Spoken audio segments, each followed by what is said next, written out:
All right, hi everybody. I'm Russell. Hey, welcome to Task. For the new guys that haven't been to Task, how many of you is this your first Task? All right. So Task we have on Tuesdays. We usually have a guest, which is we bring in Task speakers from all sorts of businesses and addiction recovery and everything like that. So our guest tonight is Al Richards, and Al Richards is a true inspiration to those who have faced addiction and are seeking a way to overcome it. After battling a weekend alcohol and cocaine addiction for 8 years, Al lost his job of 24 years as a result. But instead of giving up, he turned his life around and spent the next 14 years working tirelessly on himself and helping others understand addiction.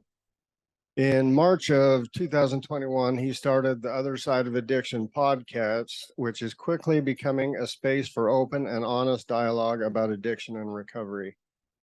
See, and just this past February, Al started the ARC Addiction Resource Collective Networking Group in an effort to connect people with the resources and support they need to overcome addiction. Al believes that this is the time to lift each other up, and he is leading the way with his powerful message of hope and healing. So let's give him a warm welcome, a Red Barn welcome. So before I start, I just want to say thank you to Red Barn for giving me this opportunity. I got to meet a lot of you guys from Red Barn last year, came and toured your facility. And you guys got a great facility here with a lot of wonderful people as staff. And Red Barn has been a huge support of ours. We started a Healing Utah Success Summit in August of last year. We did our very first one in St. George at the Dixie Convention Center. And then when we decided to hold our second one up here in Salt Lake, you guys came in as a sponsor, and it was really good to have Red Barn there as one of our supporters. And on the Other Side of Addiction podcast, if you guys, whenever you get a chance to listen, you'll hear me mention Red Barn quite a bit. Red Barn, the Other Side Academy, because I love the whole concept of how this works. And I love that you guys can stay here as long as you want, as long as you feel like you still got work to do. So again, thank you, Ethan and Russell. Thank you guys for this opportunity. So as Russell said, I'll just share a little bit more about myself. I grew up in a place called West Jordan. I don't know how many of you guys know where that's at. Do you know where it's at? So I grew up out there. My parents moved out there when I was 9, back when it was all farm. No farms are left out there. And it was a great place to grow up. I was brought up the old-fashioned way, which probably a lot of us were brought up. I had a hard-nosed dad who I wasn't allowed to show my feelings. I got my butt kicked a lot. I got in trouble, seemed like, pretty much for about everything. And growing up in a small little country town, I didn't really know a lot about drugs, right? Alcohol was a thing. So, as soon as we got in junior high, back in the days, my parents drank Boone Farms wine, which was like a really cheap wine. And for a kid in junior high, it was pretty sweet, So we used to go down in the cellar and pour some of that Boone Farms wine in a cough syrup bottle, and we'd take it to school. And, during classes, we'd take a little sip. And we all thought it was fun. Got into high school, pretty much the same thing, right? Once we got old enough to drive, going to parties. It's crazy, though. I always stayed away from the pot, and I always stayed away from all the other drugs. Didn't really want anything to do with it at all. I enjoyed drinking, but once I got to the point where I knew I couldn't handle too much drinking because I did not like getting sick. That was one thing I could not stand doing. I couldn't stand feeling like crap the next day. So I graduated high school in 1981, and the first thing I wanted to do was work and hopefully get the hell out of my parents' house. And I got that opportunity. I started working construction, and back in 1981, television cable was a big thing. So I got hired on at a place called Conquest Cable. And that's what we did. We did a lot of lane cable out in like West Valley, Taylorsville area, putting the little green pods in people's front yards that pissed a lot of people off, that we used to have a lot of arguments with people not wanting those in their yards. And I worked there with them for about 3 months. And they decided to shut down Salt Lake City. And they wanted to get a crew to go to Colorado. My hand was the first one up. I'm like, man, here's my frickin' opportunity. I can get the hell out of my mom and dad's house, out from underneath their wing, and get on my own. And it happened that way. We went to Thornton, Colorado, which is just right outside of Denver. We worked there for about 2 months, and then they were starting up a crew in Windsor, Colorado. Windsor, Colorado was right between, I think it was Thornton and Greeley. Small little town. It was basically a farm town. There was one traffic light in the whole town. I'm 17. We were like celebrities in that town because these cowboys and these farmers were going to have television cable. So our warehouse was right next to a corner bar. They would invite us over to the bar. They didn't give a shit. I was 17. We would spend almost every night after work in that bar getting free drinks because they were really pushing us to go to their neighborhood so we could put cable in. So one weekend, a bunch of the guys that we all lived together, they decided to go to Greeley and go to one of the bars there. I wasn't interested. So I stayed at the apartment. A good friend of mine who I met there in Colorado, his name's Jim Carter. We're still amazing friends to this day. He comes over to the apartment, brings a black bottle of Two Fingers tequila, says, hey man, you want to party? Okay, yeah. I didn't want to go to the bar. Let's party here. Sounds good to me. Break out little shot glasses, the salt and the lime, and we're taking some shots. And next thing I know, he goes over the cupboard and he pulls out the saucer, and he reaches in his pocket and grabs this little thing that looked like a miniature envelope, and he's pulling some stuff out. And I'm like, what the hell's that? And he goes, it's Coke. He goes, you want some? I'm like, oh, hell no. John Belushi just passed away from overdosing on cocaine. No freaking way. I don't want anything to do with that shit. So we're pounding the tequila, having some shots. I start getting pretty drunk. And I'm noticing he's doing okay. He goes, are you sure you don't want a line? He goes, dude, it's not going to kill you. All right, yeah, I'm going to do a line. I did my first line of cocaine, and I thought the frickin' world was the most amazing place to live. I was in love that fast with cocaine. Not realizing where that first line of cocaine at the age of 17, where it was going to take me years into my life. So to fast forward, I ended up traveling around with the cable, went to Phoenix, had a great time in Phoenix. I did start smoking pot. I was doing mushrooms, hash. I loved hash. I smoked a lot of hash in Arizona and just loved it. Partying. That's all basically, to me, that's what it was. I was just partying, releasing, having fun. We worked hard during the week out in the 105-degree weather, and every weekend we partied hard. We had a house with a swimming pool. There was a keg at our house every Friday and Saturday night. You could probably find any kind of drug you wanted there. Every once in a while it was Coke. Sometimes it was acid, which that is one thing I definitely did not touch because I did not want to hallucinate. I wanted to know what was real and what wasn't real. Mushrooms, hash. So came back to Salt Lake and decided to get out of the construction business. Worked for a pump company where we did water wells. It's like an oil rig, except it's for water. Did that for a little bit and decided I didn't want to do that anymore. And I stopped at an old friend's house that I used to be his boss doing cable. And I just happened to stop by his house one day and he's home. And I said, man, where are you working? He goes, oh, I'm working at a manufacturing plant in Salt Lake. And they're getting ready to start up another crew. We need some mechanics. Like, yeah, I don't know anything about production. I don't know anything about packaging lines. He goes, well, did you know anything about cable when you did construction? I says, no. He goes, yeah, you'll pick it up. So he put a good word in for me. And a week and a half later, I was working at a manufacturing plant. I worked my butt off. I was the lowest paid mechanic there. So in February 7th of 1986, I started at Huish Detergents, making $7 an hour. Everybody else was making about $14 an hour. So again, I was the lowest paid mechanic. People were making a hell of a lot more money than I was.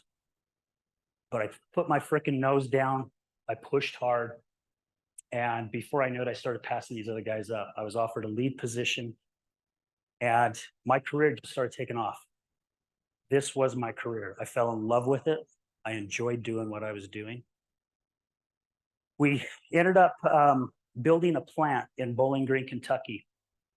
And it had been going for about a year. And after about a year, it wasn't producing the production that it was supposed to. So they started flying me back to Bowling Green to train mechanics and to help get the production up and going. And it was a lot of fun. I'll tell you, people in Kentucky, man, they're awesome. Awesome, awesome individuals. We used to tease each other because I used to tell them they had a funny accent, and then they'd turn around and tell me the same thing, that I had a funny accent. So I was going through a divorce, and the opportunity came where the plant manager that was there in Bowling Green, I used to work with here in Salt Lake, and he says, "Hey, I want to offer you a management position. I need you here. And I'd love to have you come here, help this plant get up and going and get the mechanics trained where they need to be." And I didn't want to leave my two girls. I had two very young girls. My oldest daughter, I think, was 7. My youngest was 5. I really didn't want to leave them, but I didn't want them around their mom and I, because every time we got next to each other, all we did was fight, and it was bad fights, and I could see it was affecting the girls. So in 1998, I went to Bowling Green, Kentucky. I worked, and I'm not bullshitting and I'm not fudging this. I worked 7 days a week for a year and a half straight. Now, Saturdays and Sundays, I'd work maybe 5 to 4 hours, but it was 7 days a week. Once I had the mechanics trained, once our production was doubled, I'd go in for a few hours, and then actually my guys would say, "Boss, why don't you go play golf? We'll take care of everything." So I would. I'd go play 9 holes of golf, come back to the plant. I had a very, very stressful job. I ended up meeting this girl there, and we started dating. And one day I started telling her, I'm like, "Can we start talking about drugs?" And he says, "Oh gosh, yeah, freaking cocaine, man. I loved cocaine. Hadn't done it in years. Freaking loved the shit." She goes, "Well, I know how to get it, or at least my brother does." And I'm like, "Oh, no shit, really?" Right? All these memories start coming back of how much fun I had on cocaine. So she gets a hold of her brother. Within 2 hours, I had my saucer out, and I'm doing some lines. And I was enjoying it. Her and I would party. It wasn't an every weekend thing, though. It was just every once in a while. Then I came back for vacation after 2 years of being in Kentucky. Hadn't seen my kids in 2 years, talked to them over the phone, but hadn't seen them. And I came back here and spent 2 weeks with them. And when I got back on the plane to head back to Nashville, I pretty much cried all the way because I missed my girls so much. And the emotions still get to me because those kids were like my world. And if any of you are dads with girls, you understand that bond. It took me a whole nother year to get back to Salt Lake. I finally made it back to Salt Lake. Behind the plant manager's back in Bowling Green, Kentucky, I was talking to the plant manager here in Salt Lake and the maintenance manager, and we were figuring out ways how we could make this work. I get back to Salt Lake right around, 98, 99, 2000, right around the end of 2001 into 2002. And they put me over the fabric softener department. The fabric softener department is the fabric softener sheets that you guys throw in your dryer. I was over that for about 6 months. Then they decided to put me over the powders department, which is the powder laundry detergent. Not too long after that, they put me over the liquids department. Then not too long after that, they put me over the property maintenance. Then I was over the parts room. Then I was over the housekeeping. I ended up 43 employees underneath me, and projects coming at me from every single direction. I was working 14, 15-hour days, Monday through Friday. I lived my job. I loved my job. The hours didn't bother me one bit. I could stay there 24 hours if they wanted to, and I wouldn't even have blinked because that's how much I enjoyed doing what I was doing. However, the stress was starting to get to me. The girl that I was dating in Kentucky came back here with me, and she went and got a job at a car lot. And she goes, "Hey, some guys that I know from the car lot, they've got a party going on this weekend. Want to know if we want to come?" Yeah, why not? Let's go. So we go to this party, and I end up meeting this guy. He and I just hit it off. He nicknamed me Cowboy because I had cowboy boots on. And he goes, "Hey, there's some of us doing some lines in the back. You party?" "Yeah, I party." Like, man, haven't done coke since I came back to Salt Lake. Go back there, did some lines. I fell more in love. I thought I fell in love the first time. Holy shit, man, I was really in love this time. Because for the first time, I forgot about work. For the first time, I wasn't thinking about what I needed to do come Monday. I didn't even really care. This girl and I, we end up splitting. She left, goes back to Kentucky. I kept my connections, and it finally got to where I was calling this guy up every single Friday. I was meeting with him after work. And as it was read in the bio, that was the beginning of my 8-year every Friday and Saturday night. And I've had some people call bullshit on this, but I didn't touch the shit during the week because I had a job to do. But every Friday, I didn't work 14 hours, 13 hours. I worked 8 hours. At 3 o'clock, I was on the phone with my guy, figuring out where we were going to meet. I'd go pick up my shit. I'd either go to the liquor store to pick up some whiskey or just the store to pick up some beer. And I would go home, have a drink, put out a couple lines, do my lines. If it was summertime, I'd go out in my yard. I'd get all my yard work done Friday. My wife would come home from work. Well, she was my girlfriend at the time. She would come home, and I was already feeling really, really, really good. Her and I end up going to a party with these same guys that I met with my other girlfriend. And my buddy's giving me the signal to come back in the back room. Go back in the back room and do some lines. And of course, this goes on kind of throughout the night. So on the way home, my girlfriend asked me, she goes, "I want you to be honest with me. What the hell were you doing?" Kept going back in the room. "And don't tell me nothing." And I says, "Okay, I'm going to be honest with you. I was back there doing coke." And I remember she looked out the passenger window. She turned and looked at me and she goes, "You promise me you will never touch that shit again, ever." I gave her my promise. But in the back of my head, I'm not keeping this one. No way in hell. Because this is my release every single weekend. This is a chance for me to chill. That's how I was looking at it.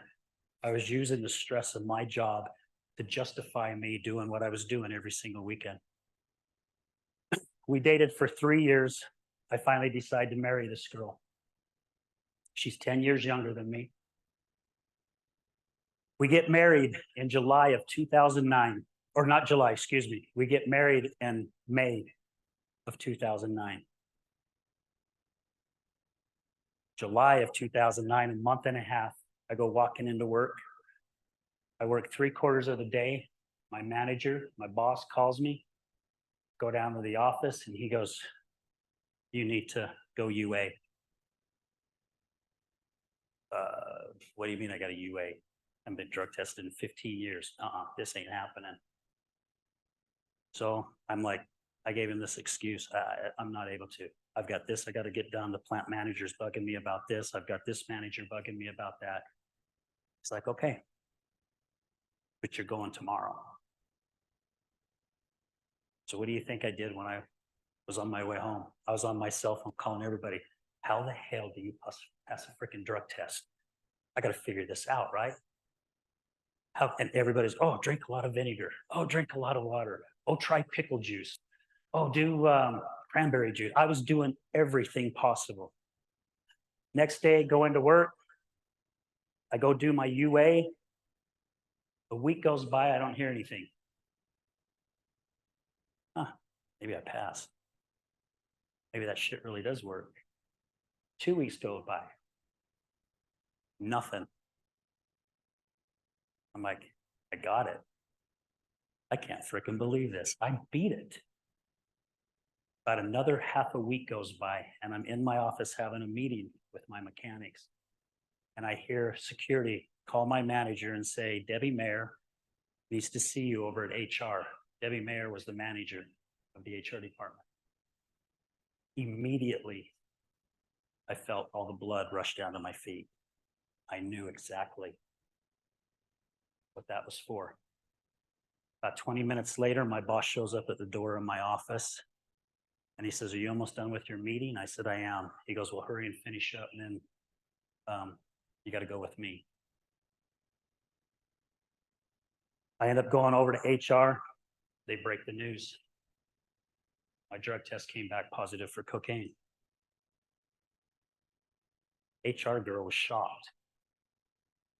I was the one that was taking one of my mechanics, walking them across the street over to HR, sitting them down, hearing about them failing a drug test. Now it's me. So they decided to put me on suspension until they decided what they want to do with me. I'm supposed to be on suspension for 3 days. A week and a half goes by. And what's crazy, a guy who never called in sick, even if I was sick, I went to work. I didn't miss days. I had 978 hours of PTO because I didn't use sick days. So when I didn't go to work, this was on a Friday, I believe, when I didn't go to work on Monday, my wife, my new wife, was wondering why. And I says, I'm just not feeling good. She let it go.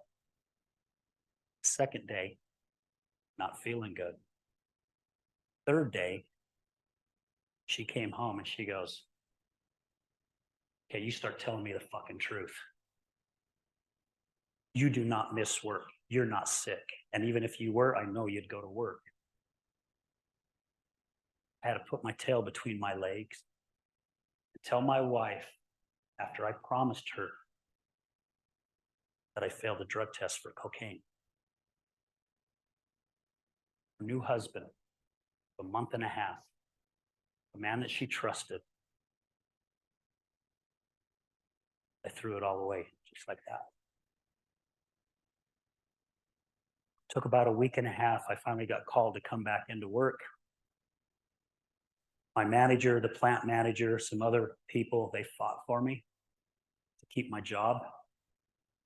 But because new owners came into the company, I was making $36 an hour. And that was in 2009. That was good money. And they said, they're going to let you go. I threw away 24 years working my ass off so I could relieve my stress every Friday and Saturday. What made it really bad, almost a month to the day after I lost my job, my wife lost her dad to a heroin overdose.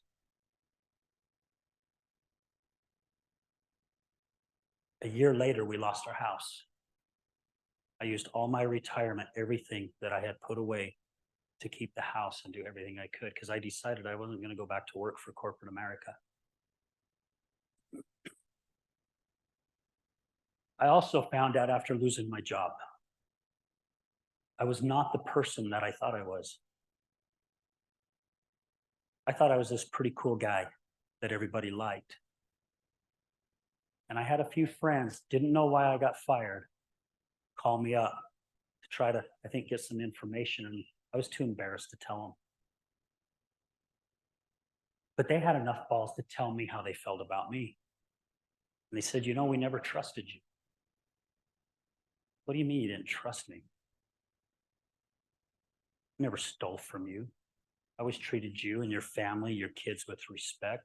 We were at birthday parties for our kids, anniversaries. We celebrated everything together. I don't understand. No, you're a liar and a manipulator. No, I'm not. Thinking, okay, these guys call themselves my friends. Yeah, okay, whatever. But then I really started digging deep and I really started thinking about it. And I realized they were 100% right.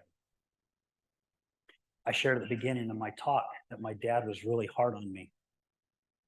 It took me till I was in my mid 50s, early 50s to realize or to find out a family secret had been kept from me. He was not my real dad. My aunts, my uncles, my grandma and grandpas, they kept it from me. He was not my real dad. That made a lot of sense why he was the way he was with me, why I got my ass kicked all the time, but my brother and sister got away with everything. I had to learn how to lie and manipulate my way so I wasn't getting my ass kicked all the time. Not realizing that I was taking it all the way into my adulthood and I was mastering my craft very, very well. Any one of you could ask me a question about anything and I could look at you straight in the eye and I could give you an answer and it would be a bullshit answer. But I would deliver it with so much, with looking right in your eye, you would believe what I had to say. But that was a way for me to get under what I needed to get under so I could get what Al wanted. So I did some really, really hard soul searching and I decided, you know what? I'm going to figure out who Al Richards is going to be as a man because I've not been a very good one. This woman that I married in 2009, she was my fourth marriage. I could blame a lot of shit on my other ex-wives, but it takes two to tango, right? I wasn't perfect either, by all means. While I was working on myself, the chapter changed. My wife started drinking more. Finally, I started catching her hiding bottles out in the garage. Now, instead of mixing a drink, she's grabbing the bottle and drinking it right out of the bottle. I started seeing my wife change. She had already lived a hard life. She was picked on when she was a kid. She was sexually assaulted by her dad when she was a young girl. She was teased all the time. She was bullied. She was always told in all the relationships before me that she was a piece of shit. She was no good. She was worthless. She took all those beliefs with her all the way up into her adulthood, right? So my wife's alcoholism got really, really bad. And with me being on the other side, because I still didn't talk about what had happened to me. And in a way, I was really still playing the victim because, see, my wife's doing this to me and my wife's doing that to me, and she's causing this in my life and causing that in my life. I finally got her to go to recovery. And I'm sure you guys know this. If you're being forced into recovery, you're not going for the right reasons.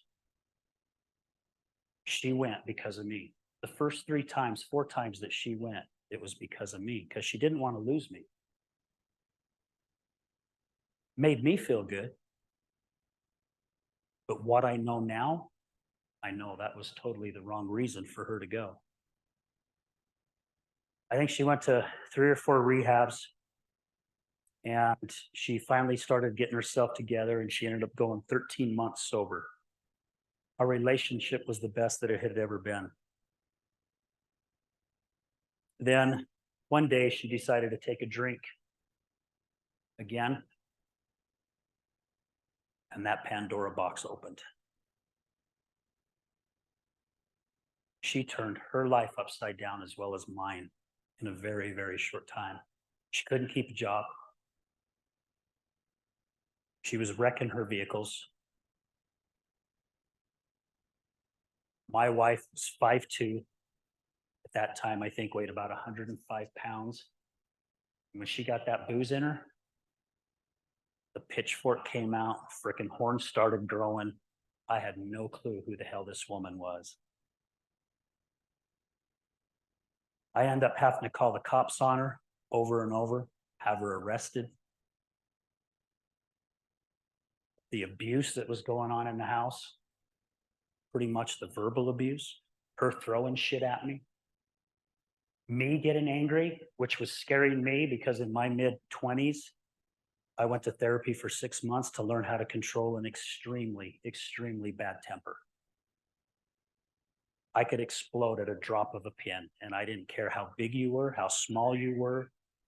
I was coming at you, and I didn't even give a shit if I got my ass kicked. And then I hurt someone that I really cared about.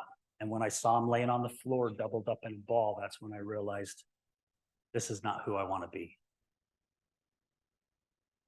I started seeing those blinders closing in every time she drank. What I was walking into at home on a daily basis was a war zone. I'm watching this beautiful, beautiful woman destroy my life, destroy her life, really, our lives. I watched her burn every single bridge to where her kids didn't want anything to do with her. None of her siblings wanted anything to do with her. Her dad was already dead. Her mom was starting to have health issues. As a matter of fact, her mom even told me once when she was in jail, when I went to go visit her at a living space for elderly, her mom said maybe it would be better if she passed. And that shocked me. Hearing her mom say that about her daughter. But I also kind of understood, right? Because she watched her husband go through a heroin addiction for many, many, many years.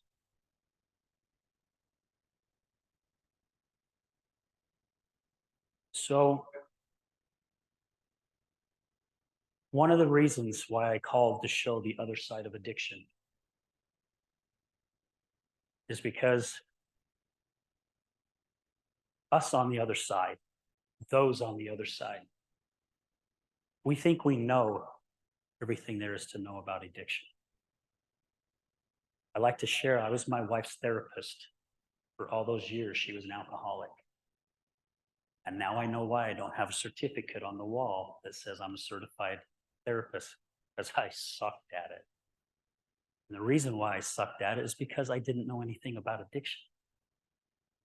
The reason why people work at places like this who have gone through the whole system is because they understand it, right? They know exactly what everyone in this room is going through because they've been there. I wasn't there. I lost my job because of my cocaine use. My wife said she never thought of me as an addict. I say I was, because I lost my job over it. I did it every weekend for 8 years.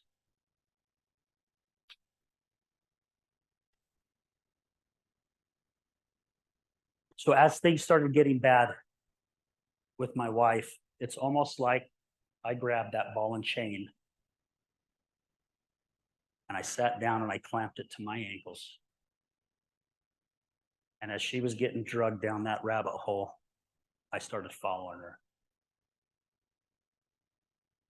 I ended up becoming addicted to my wife's addiction.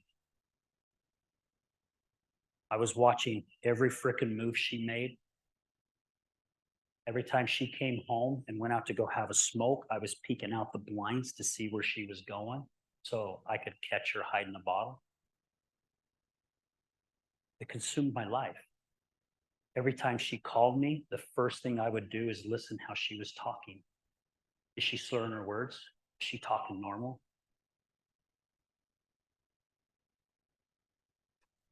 It's not a good way of living. The times where I would come home and she'd be so drunk and she'd either come up and start hitting on me or throwing shit at me. And when I'd go to threaten to call the cops, she would usually grab a few things, throw in a bag, and she would take off. And I'd be like, good riddance, get the hell out of here, thinking I'm going to have peace. I didn't have peace at all. The size that my wife was, and as drunk as she would get, very, very easy for someone to grab her and take advantage of her, rape her, kidnap her, beat her up, throw her in a ditch somewhere. Who knows? So then I'd be up all night worrying about her. Every time the phone rang, scared the shit out of me. Especially when you saw the unknown number. 99% of the time, it was the cops, and they would have her. In 2019, I was coming home from a networking group. And all this time, I think I've been holding myself very, very well.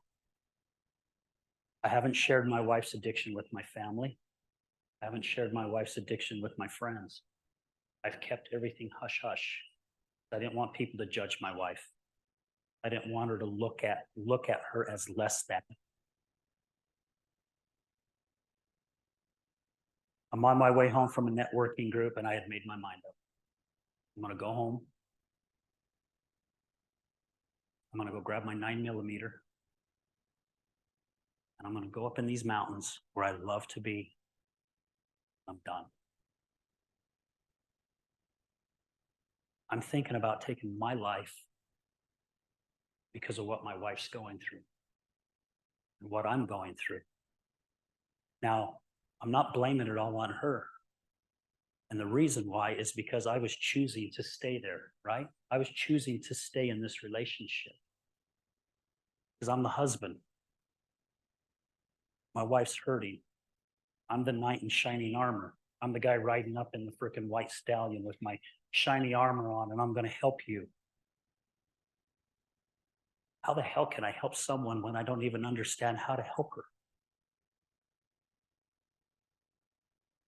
For those of you that know the west side over off of 7800 South, I'm heading east, and I'm hitting down in the river bottoms where Gardner Village is at.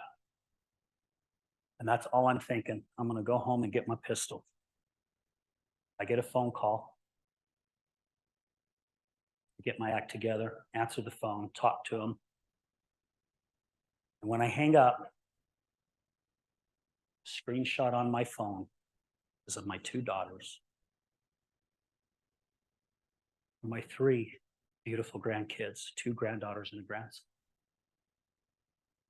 And I broke down and I just immediately started bawling. I was crying so hard I had to pull over. And I'm just sitting there sobbing. And I'm thinking, this is bullshit. This is bullshit. I'm thinking about taking my life and taking time away that my daughters have with me and my grandkids have with me because of what the hell I'm going through at home. And I don't know how to fix it. I don't know how to take care of the person that I love and care about. Hell, I can't even figure me out. I had a friend who's retired now. She worked for the West Jordan City Police. Her name's Holly Lang. She started a peer support program for our first responders, our officers. And she did it because a lot of them are committing suicide because of what they see, right? They're tough. They're supposed to hold shit in. They see a lot of shit none of us could probably even imagine seeing. They're not allowed to talk about it. They got to hold the macho state, right? I'm a man, I'm a cop. I don't cry. I don't show my emotions. So what do? They off themselves. So I call Holly. I said, Holly, I need help. I don't know what to do. She goes, the first thing you need to do, Al, is get yourself away from that environment. It was pretty easy. As I went home, my wife was plastered again. As soon as I walked in the house, man, it was frickin' World War II again. Call the cops. Unified comes over. They arrest her. Off to jail she goes. I know she's safe now. She's not on the streets. She's in jail. So I can chill a little bit. I had 2 months left on my lease. I got a hold of the manager and I said, I need to get the hell out of this apartment. I have 2 months left. She said, Al, if you will stay 1 more month, we'll waive the last month. And one of the things that kind of pushed that in that direction, I said, I'm sure you're tired of Unified being over your apartment complex all the time, right? Doesn't look. I got out of the apartment, found another place to live. I really started working on myself. My wife got out of jail. She, I think by this time, had probably been through, I think, 8 or 9 recovery centers. Probably the last 2 times that she went, I could really say that she went for her, not for me. One night, I didn't want her to know where I lived. I ended up breaking down, had her come over. I'm lonely. I want my wife back. She's drinking again. And this gal was so freaking drunk. She could barely hold herself up on all fours. I was watching her arms collapse and watching her face bounce off the lawn. And then she'd get up and she'd just be like this and then bounce her face off the lawn again. And I'd go out to her. I'd say, you ready to go to detox yet? And she's like, and basically she's telling me to F off. Okay, fine. Go back in, sit and watch her. I think about the 3rd time I went out there, she finally nodded her head. So I went in the house, packed up a suitcase, done this many times, knew exactly what she needed, threw it in the car, went over, grabbed her, got her in the car, take her up to LDS Hospital detox. I was so angry, so hurt. I got her to the curb and I could see there was an officer just out of the ER. I basically got out, grabbed her bag, threw it on the lawn. I got her out. I said, good luck. She couldn't even stand. And I'm throwing her out on the curb at an emergency center. I still tossed her out on the curb because of my anger and my hurt. When I started heading down the road, I was looking in my rearview mirror and I immediately started crying. And I said, this will be the last time that I'll see my wife alive. Because I know that's how much booze she had in her. I cried all the way to Sandy. Every time that phone rang that night, my pucker factor in my rear end was like that, because I knew that was the phone call that was going to tell me my wife was dead. Because that's what I saw in her eyes.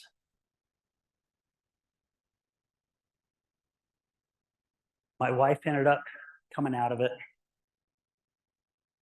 and they sent her over to the VOA. They were kicking her out. She went to go stay with her daughter. And her daughter didn't want her there. So they wanted me to come and get her. I thought for sure my wife was going to die, but she didn't. But then I thought, man, the wet brain got her. When I picked her up, she was literally shuffling her feet like this because she couldn't walk. And I couldn't carry on a conversation with her at all because I couldn't understand anything she was saying. Everything that come out of her mouth was just, I don't know what you're saying. I have an aunt and uncle who are very religious. I called up my uncle. I said, would you please give her a blessing? He said, give me a couple hours. I'll call you back. Let me make some arrangements. He called me back. He said, bring her over at 7. We'll do a blessing. He did a blessing on her. Even my aunt, when my aunt saw her, I watched as my uncle and I was helping her in the house. I looked at my aunt, and my aunt was just sitting here looking like this because she had never seen my wife that way. And she saw the same thing that I saw the day I took her to detox. All she saw was death. About 2 weeks after the blessing, she started coming around. She finally got to where she was walking. She finally got to where she could carry on a conversation. And that's when our journey started. She said, it looks like you're getting on life without me. And I said, I am. She goes, I don't want you to. And I says, then if you don't want me to, you get on this damn train with me and we'll go together. However, if you want to stay where you're staying, I don't want a part of it anymore. So she did. She got on the train with me. This whole experience, what I've shared with you, has put me exactly where I'm supposed to be to today. When we did our Healing Utah Success Summit last August, my wife was so inspired, that inspired her to become a certified peer support specialist, which she is. It also gave me the idea to start a podcast.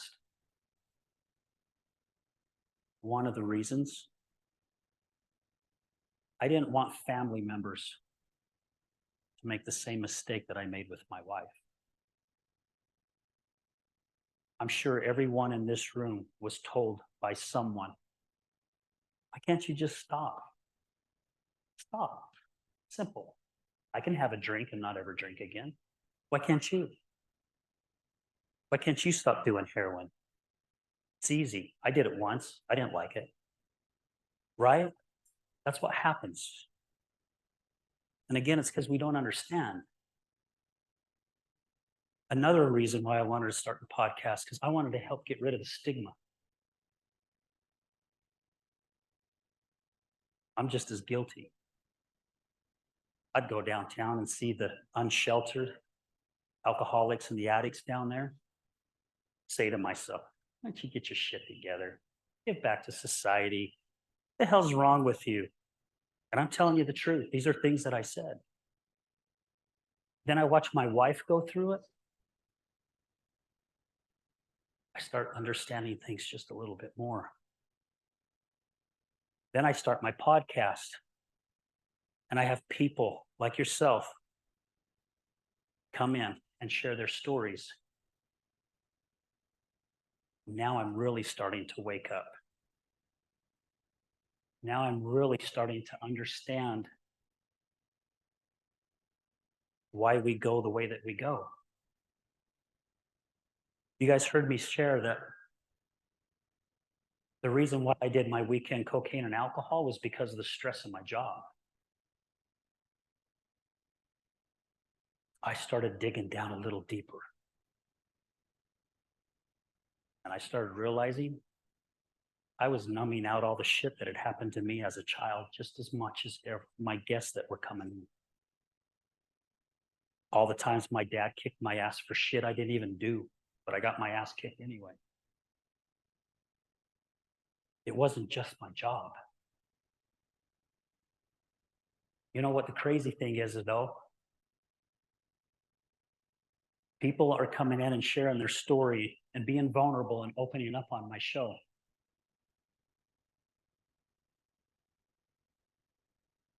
I wasn't being 100% vulnerable. When I first started the show, my wife was pissed at me. She was doing everything she could to tell me to stop. Because in her mind, all I'm doing is going on the show and talking shit about her. Which at times I was. Then one day she came in to watch a show. I don't remember who I was interviewing. And when we left, she goes, I understand. And she goes, don't you dare stop. You keep doing what you're doing because it's going to help a lot of people. Still, I wasn't opening up.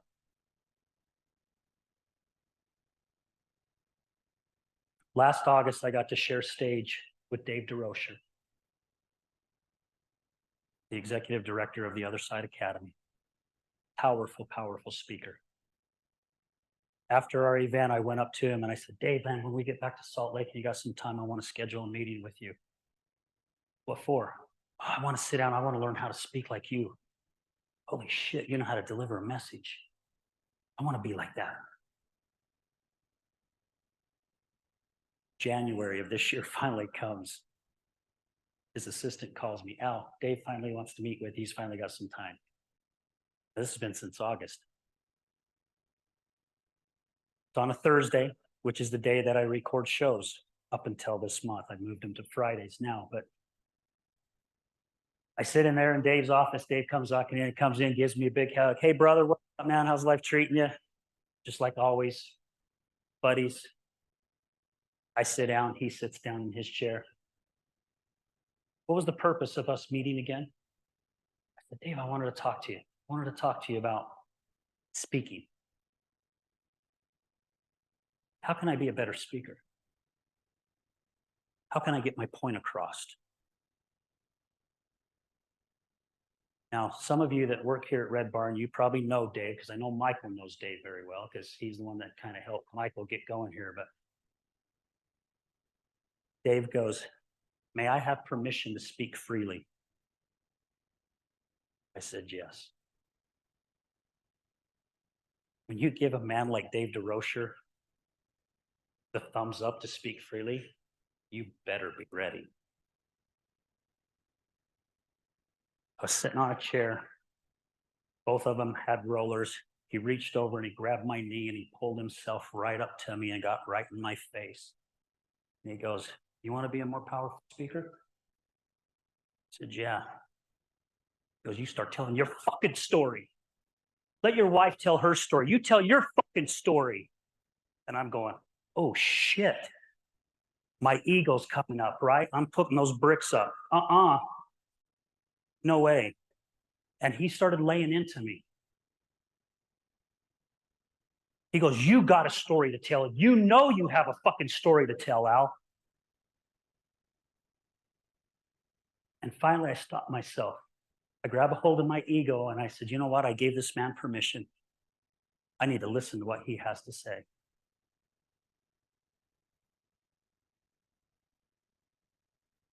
I'm a very spiritual person, I like to believe. I've pretty much pulled away, not 100%, but from my LDS faith that I've been brought up in all my life. My parents weren't active. A lot of my family is, a lot of my wife's family is. And I finally realized the difference between religion and spirituality. And I'll stay with spirituality.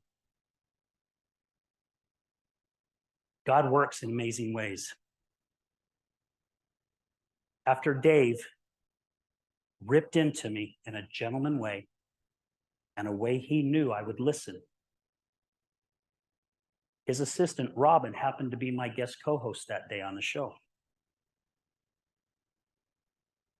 We go into the studio. I meet her at the studio. My guest doesn't show up. And I knew she was coming on because I always check the week before the show to make sure that they're still planning on it. 10 minutes goes by. I'm calling her. I'm emailing her. No response. I'm texting her. No response. 20 minutes goes by. Nothing.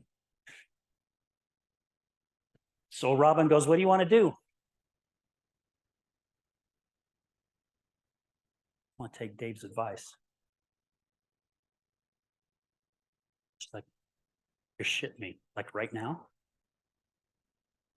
I said, yeah, congratulations, Robin. Today you're the host. I'm the guest. You're going to interview me. What do I say to you? I don't know. You've heard my shows. Whatever comes to mind. This show isn't script. It's raw. Throw at me whatever you want to throw at me. That's what I do to my guests. It's time you do it to me. My wife happens to walk in about halfway through our show, and at my peripheral vision, I actually watch her to go like this and then just stop. And she's like, holy shit, he's telling his story. You know what's crazy? Dave was 100% correct. As soon as I opened up and I started sharing my shit, my world completely started changing, and in a really good way. A lot of amazing people started coming into my life. My guests, I mean, like every guest that came in, I do 2 shows, sometimes 3 a week. It's like every single guest that came in from there on out told a story that exactly what I needed to hear. It changed my life completely. And how I know where it made a difference, I'm at work, I'm remodeling a house in Sandy. My phone rings and it's my oldest daughter, Megan. She goes, hey, Dad, what's up? I'm like, I'm at work, working on a house, doing some flooring. She goes, you got time to talk? I says, yeah, I got time. She goes, okay, you're not going to like the first part of this story. Oh, okay. What's up? She goes, you know, when you started your podcast, Dad, I wanted to support you 100%. She goes, as time went, I wanted to support your podcast, but not you. Why is my daughter telling me she doesn't want to support me? I've supported her through everything, all her dance, her businesses, everything. I don't understand. She goes, Dad, the reason why is because I've listened to a lot of your shows and you always play the victim. Some of you guys may understand that, right? Because a lot of my guests that come on, the battle addiction, it's always someone else's fault. We're the victims. And she goes, Dad, in a way, you were a victim. Janan put you through hell. And she goes, you never talked about your shit. And she goes, and I know your story because I've always been honest. My older daughter and I are very, very close. My youngest more towards her mom. That hurts. She goes, but Dad, I'm in the kitchen one day and I'm making dinner and I'm thumbing through stuff and I see your video. And she goes, the title caught my eye and I listened to it. I listened to the whole thing. And she goes, Dad, I listened to it again. And then I listened to it a 3rd time.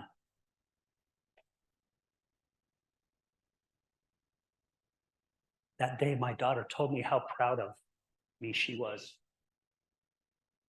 because she heard me open up and share my story.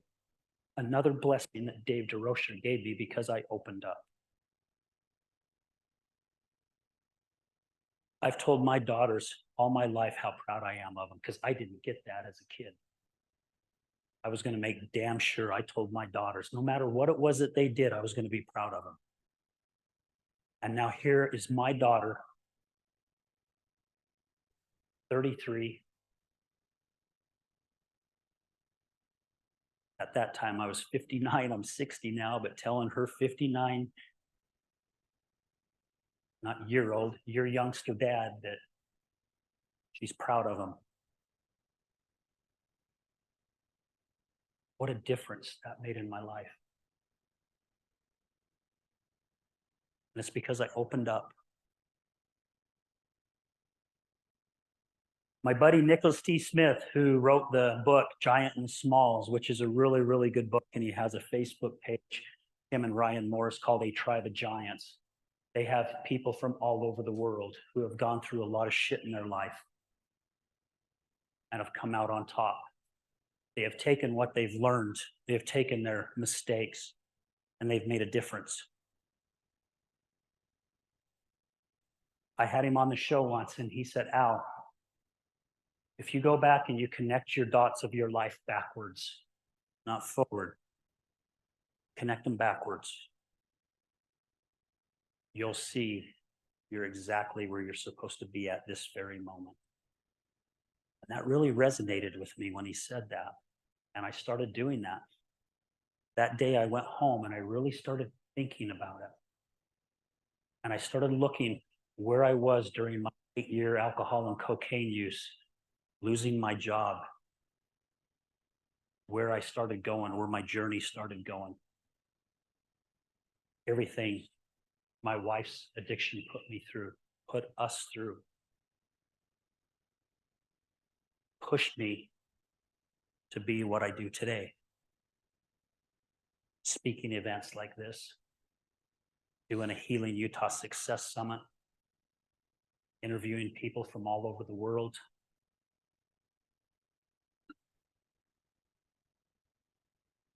Everyone in this room has really been a guest on my show.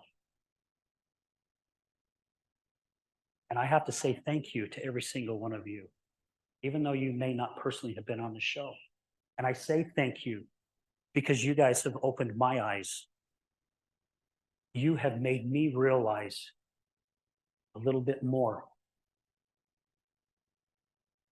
I was sharing with Russell here at the beginning. I says, I know a lot more about addiction, like that much. That much. Because I've not walked the shoes. But I know a hell of a lot more than what I knew before. So to getting close to finish this up, I've gotten my wife's permission to talk about this.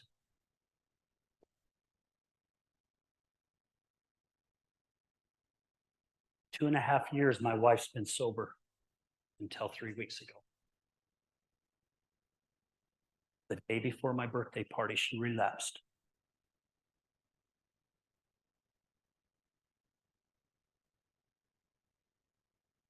What that did to me inside tore me up. I'm seeing this woman who I just was really doing some amazing things, working at Odyssey House, helping other individuals with their journey. Because of the stress of moving, basically really not knowing where we were going to go. All the stuff that had been going on, she fell right back into it again. Those fucking talons came down and grabbed her. I ended up having to kick my wife out, right? Because now I've learned boundaries. I could feel my old triggers coming back. I wasn't going to put myself back in that situation. I was not going to hook that frickin' chain and right to my ankle again. And I thought I had a lot more tools in my tool pouch. However, again, I'm not in her shoes. And I do know it doesn't matter what I say or what I do. It's her choice, not mine. I cannot do anything to get her to go the direction I want her to go. I don't have that power. I don't have that control. She does. She's like, where am I going to go? I don't know. Figure it out. Figured out how to start drinking again. You figure out how to do what you need to do. That's hard. It's hard for those who love and care about you We have to battle it. Our battle may not be, probably is not even close to what your battle is, but we still have to battle it. Luckily, our good friend Jackie Mann, who's pretty well known in the recovery community, and I'm very, very grateful because the 2.5 years that I've been doing my show, I've built some really, really great relationships. And I only deal with people and recovery centers who are there for all this. They're not here for this. I will not support anyone that's here for this. That's why I'm big supporters of Red Barn and TOSA, Clean Slate Utah, Natsu, White Tree Medical. So luckily, Jackie was able to get her into a sober living in Grantsville. And that's where she's been. A week ago, I finally deleted something that was on my computer. I was ready to pay for the divorce. But I know during the emotional state that I'm in right now, and also where my heart's at, right now is not a time to make a decision.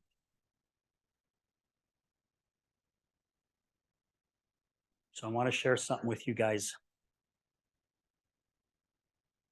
And I will get emotional reading it. And a guest of mine told me about this. Whenever someone is battling addiction, we blame you. I blame my wife.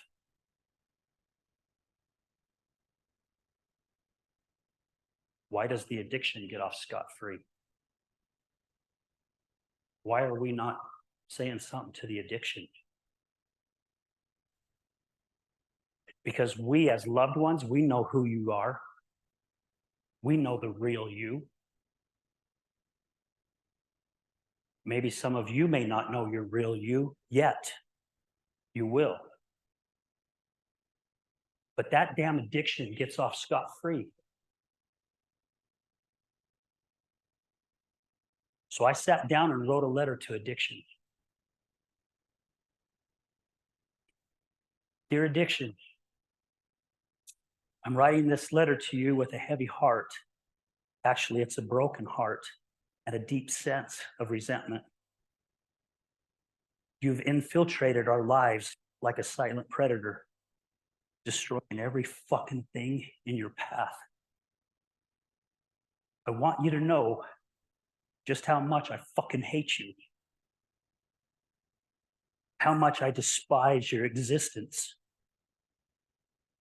And how much pain and suffering you've caused in our family and in our lives. You come into our lives ever so slowly, insidiously. And before we knew it, you had your fucking talons buried deep in the one that I love. You took over her mind, her soul, and her very being. You made her believe that she needed you to cope with life's struggles. And in doing so, you've robbed me of the person I once knew and loved with every inch of my being. I fucking hate you for the countless sleepless nights spent worrying and wondering if she was safe or has succumbed to some other person who wanted to do her wrong or succumbed to her deadly embrace. I hate you for the lies and the deceit you brought into our lives, making me question every word and every action. I hate you for the heartbreak and shattered dreams we had together, the missed opportunities and the broken promises. You made her believe that she was weak, that she had no control over her choices, and you stripped her dignity. and self-respect. You turned her into someone I could barely recognize, a mere shadow of her former self. I fucking hate you for the pain you inflicted on this amazing woman. And I hate you even more for the pain you inflicted on all of us that love her.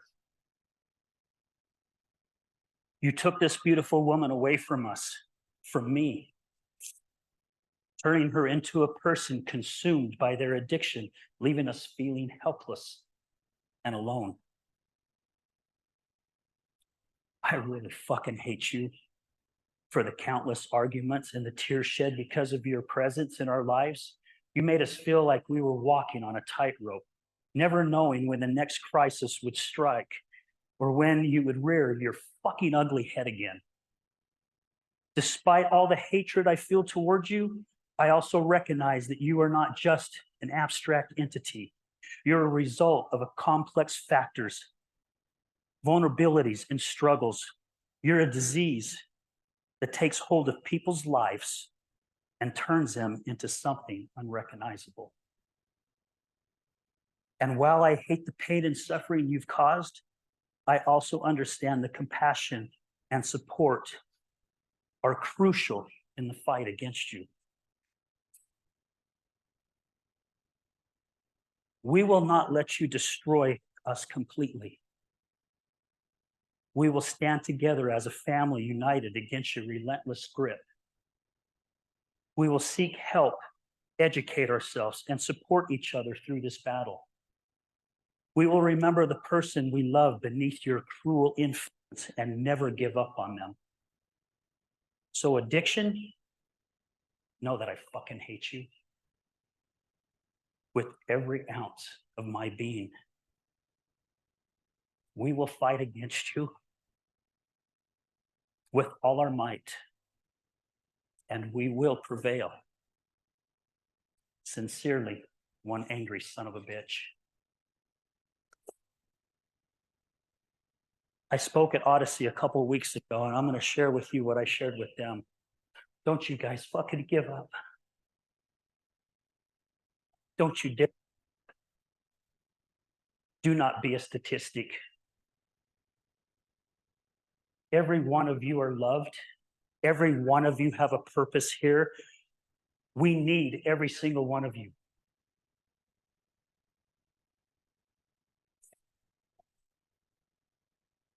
I don't understand the fight completely because, again, I've not walked those shoes. But I've been around enough people in long-term recovery that say that fight is freaking worth it. Because their lives have changed completely in such an amazing way. And a lot of them have realized certain talents that they have that they didn't even know that they have. During this journey that I've been on the past 14, 15 years, my greatest moments haven't come from my greatest moments. My greatest moments has come from my failures. And I have failed miserably throughout a majority of my life. Even though I've been successful with different jobs, I've always advanced in jobs. But I wasn't successful in here. Mine was all material shit. Look at me. I've been at my job 24 years. I make $36 an hour. I'm the shit. I wasn't nothing. Because I wasn't the person that I needed to be inside here, because that's what matters. You keep your head held high, guys. Walk with pride. Do not let your past judge what your future is going to be. And I say that truly with such a kind freaking heart. I don't stand up here. I'm not an actor. I can't get emotional like that. So guys, your past is exactly that, your past. As I mentioned, connect the dots backwards. Really focus on connecting those dots backwards. and you'll see you're exactly where you need to be today. And if that's right here, this is exactly where you need to be.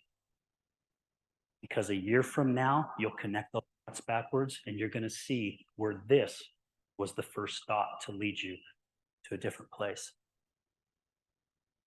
So guys, thank you for your time. Thank you for listening. I love every single one of you guys, and I say that with everything. I really do. Because again, all you individuals here in this room are changing my life. And I thank you for that. Because when you get into that recovery and you really start seeing what life is all about, you're teaching people like me how to actually live a better life. So thank you. All right. Looks like they're good. So Okay. as a token of our appreciation, we appreciate you guys and, you coming in here and sharing your story with us. It gives us a good insight to things that are real powerful stories. So here's a shirt and a hat. We welcome Awesome. you into the Red Barn family. Thank you. And then Appreciate it. we usually get a picture with everybody. You got time for that? Oh, hell yeah. Okay. So Yeah. everybody, if you want to give him one more round of applause, then we're going to.